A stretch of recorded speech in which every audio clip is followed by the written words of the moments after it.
It is not the words of our enemies,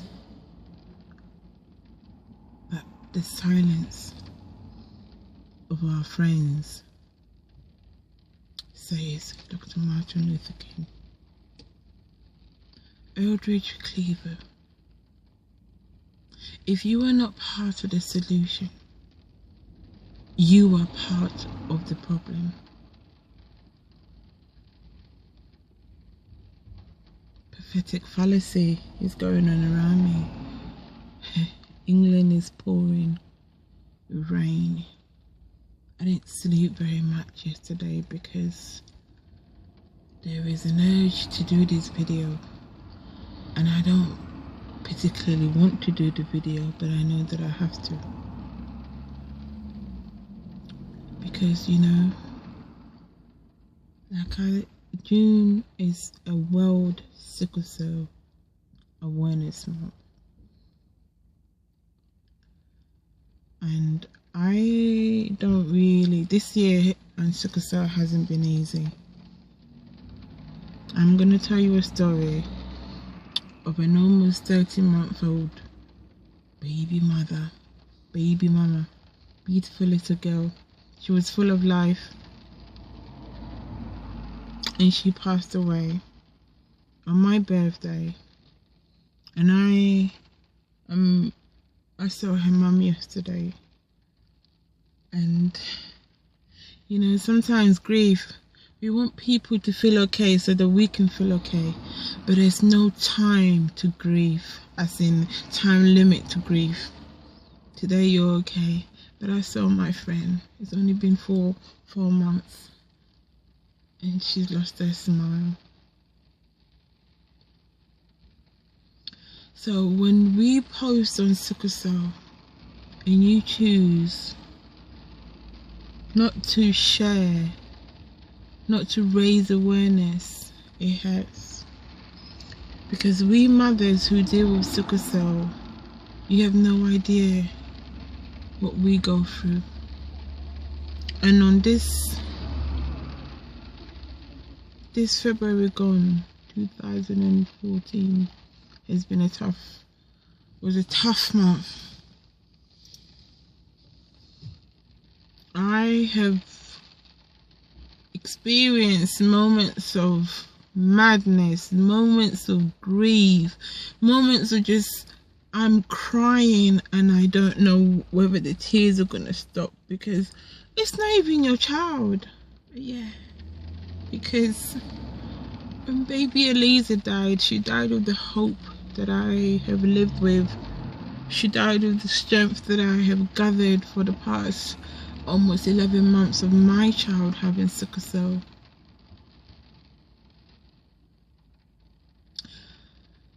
And so I battled. I knew that I was cracking, I was breaking down. So as you can see in the car with me, I've got my little puppy here called, come Didier.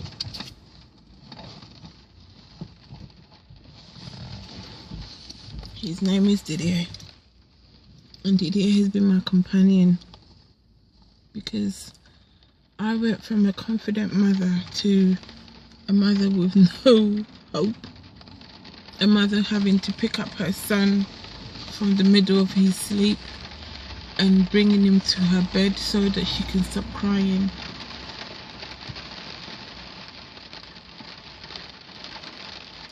And I'm sharing this with you because 100 years into the discovery of sickle cell, and we haven't gotten anywhere in terms of attitude or in terms of care.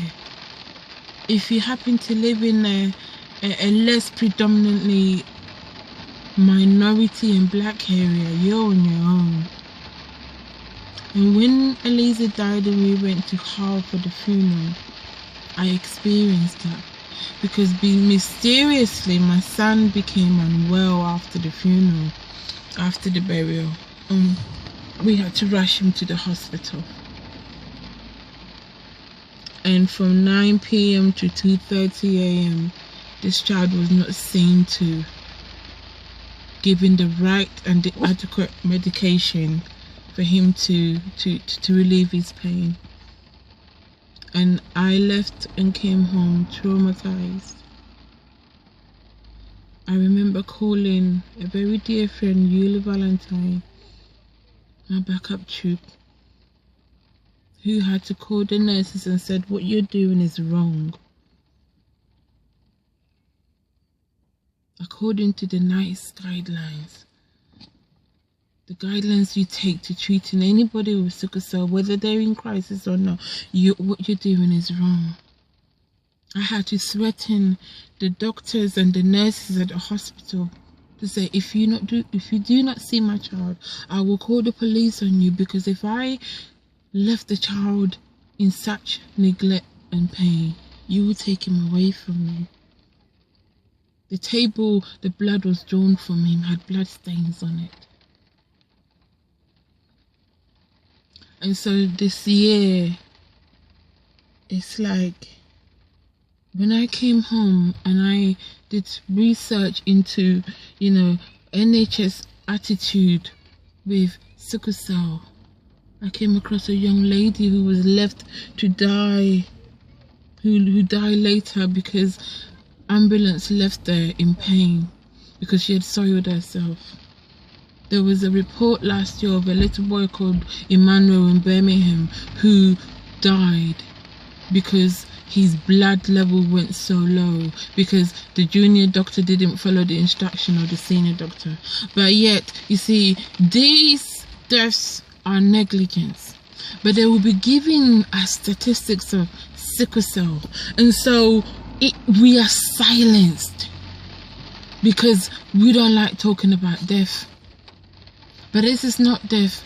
Black Lives Matters, you see it everywhere.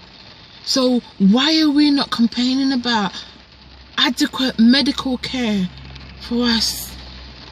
Eliza went from being a healthy child at home, just a little cough, to dying. She wasn't sick in hospital. I'm not saying there was negligence in her case, but that's the severity of sickle cell. 1 minute you're okay, the next minute. So any attitude to sickle cell has to be, it has to be prompt.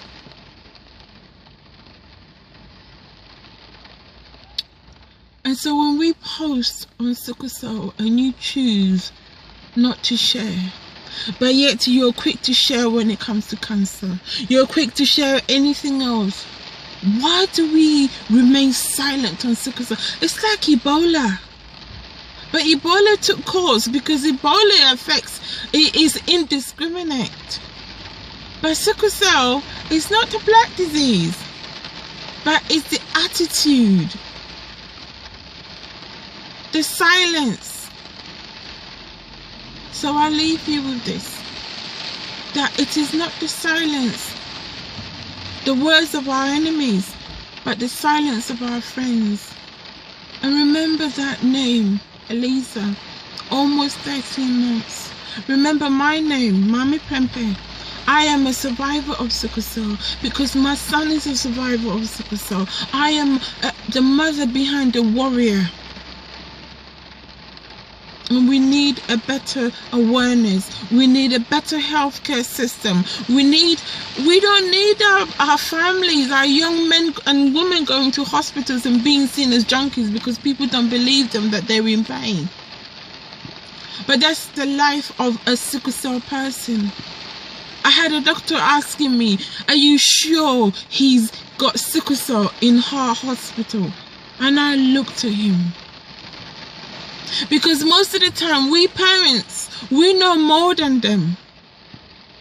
I've been threatened with social services because I refuse to pump penicillin into my child every day. My child has never experienced sickle cell crisis in close to 11 years of his life. And so I leave you with this, that whether you like me or not, it's not about me. There are mothers who need the hope. There are parents who need the hope. There are people who need to know that you care enough to raise awareness for their condition.